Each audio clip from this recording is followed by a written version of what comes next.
प्रिय व्यूअर्स, आप सबको मेरा नमस्कार। सबसे पहले आज हम एक आपको सूचना दे रहे हैं कि हम एक नए जोश के साथ, नई उमंग के साथ अपने चैनल को, जो मुकुब था, उसको अब मुकुब दृष्टि के नाम से शुरू करने जा रहे हैं। और इस चैनल में हम अपने भारत की सारी विरासत, संस्कृति, उसका इतिहास, उससे संबंधित सारी जानकारियाँ इसमें देंगे और देने की कोशिश करेंगे। और ख़ास तौर से उन सब बातों के बारे में इसमें विशेष रूप से हम चर्चा करेंगे जो कभी कभी आज तक पता ही नहीं लगी हैं।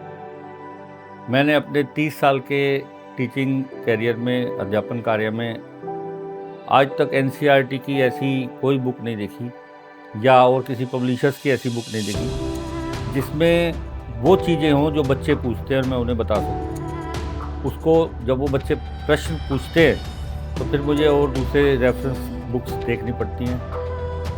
और बच्चे जब अचानक प्रश्न पूछते हैं और उनका उत्तर अगर उन्हें ना मिले तो फिर थोड़ा सा वो अनकंफर्टेबल या असहज फील करते हैं। बच्चों के, क्योंकि बच्चे हमारे आने वाले कल का भविष्य हैं, ये भारत का भविष्य हैं, इनको पूरी जानकारी मिलनी चाहिए, न केवल इतिहास की बल्कि हमारी जो धरोहर है, हमारी विरासत है और हमारे भारत की कहाँ से ये शुरू हुआ, क्या हमारे देश का इतिहास रहा, कब कब हमारे देश में क्या क्या हुआ। ये सब बातें इतिहास की हैं और इतिहास से ही वर्तमान बनता है, वर्तमान से भविष्य बनता है। इसलिए इतिहास को अक्सर बच्चे भी इंटरेस्ट लेके नहीं पढ़ते और जब पढ़ते भी हैं तो उनको उनकी पूरी बातों का पता ना लगे तो वो बहुत ही एक गलत दिशा में काम चला जाता है और जो कि होना नहीं चाहिए।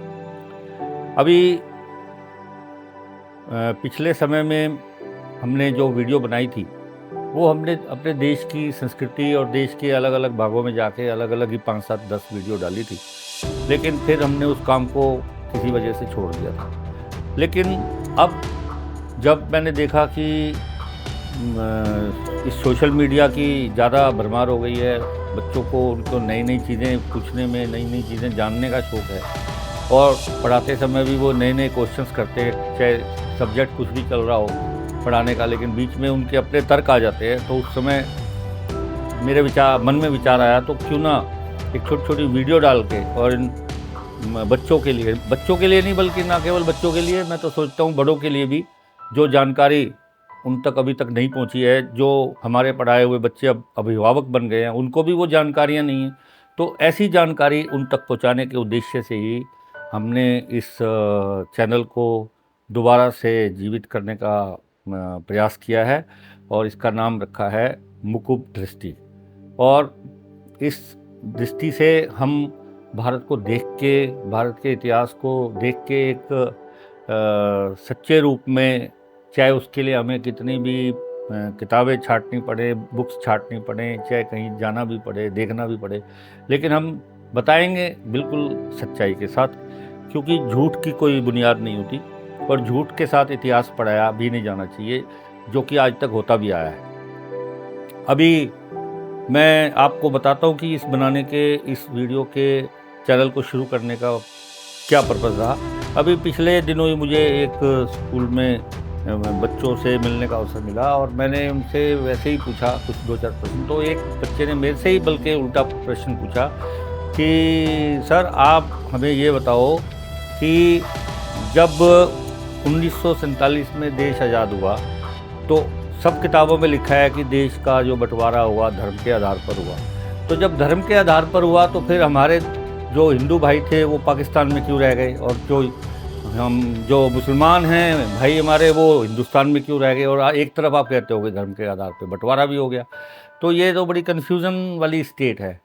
एक दूसरे बच्चे ने और किसी क्वेश्चन पूछा कि जब जर्मन लोग जर्मन में, रशियन लोग रशियन लैंग्वेज में, जापानीज़ लोग जापानी भाषा में, चाइना के लोग चाइनीज़ भाषा में इतनी तरक्की कर सकते हैं, फ्रांस के लोग फ्रेंच भाषा में तरक्की कर सकते हैं। और आप बताते हो कि हमने शून्य की भी खोज करी, दशमलव की भी खोज करी, तो संस्कृत उस समय हमारी मातृभाषा और मेन भाषा हुआ करती थी। तो फिर ये हमें इंग्लिश क्यों कहाँ से आ गई हमारे ऊपर, क्यों थोपी गई और कब से आई? अब ये भी एक बिल्कुल जायज़ और सही प्रश्न था। अब उसका उत्तर 1-2 मिनट में तो नहीं दिया जा सकता, इसको समझाने के लिए फिर पूरा समय भी चाहिए था। तो ऐसे-ऐसे प्रश्न जब बच्चों के अंदर से निकल के आते हैं तो उसका जवाब भी बड़े सलीके से और बड़े लॉजिकली तार्किक तरीके से दिया जाना चाहिए। तो इन सब चीज़ों को देखते हुए ही हमने इस चैनल को दोबारा से शुरू करने का विचार किया है। और समय समय पर इस चैनल पर न केवल हम इतिहास के बारे में बात करेंगे, इस चैनल के अंदर हम बात करेंगे अपने देश की विरासत के बारे में, इस चैनल में हम बात करेंगे अपने देश की संस्कृति के बारे में, इस चैनल में हम बात करेंगे अपने देश की जो हमारी आर्थिक जो प्रगति हुई है या पहले से थी। अभी कुछ बच्चों ने मेरे से एक प्रश्न और किया, मैं वहाँ वो ये भी बोलूँगा, उसके भी हम बीच में वीडियो बना के आंसर देंगे कि सर हम सोने की चिड़िया थे, कब थे? किसके राज में थे? तब क्यों हमें सोने की चिड़िया कहा गया? क्या यहाँ सोने की चिड़िया उड़ती थी या उनके पंख सोने के थे?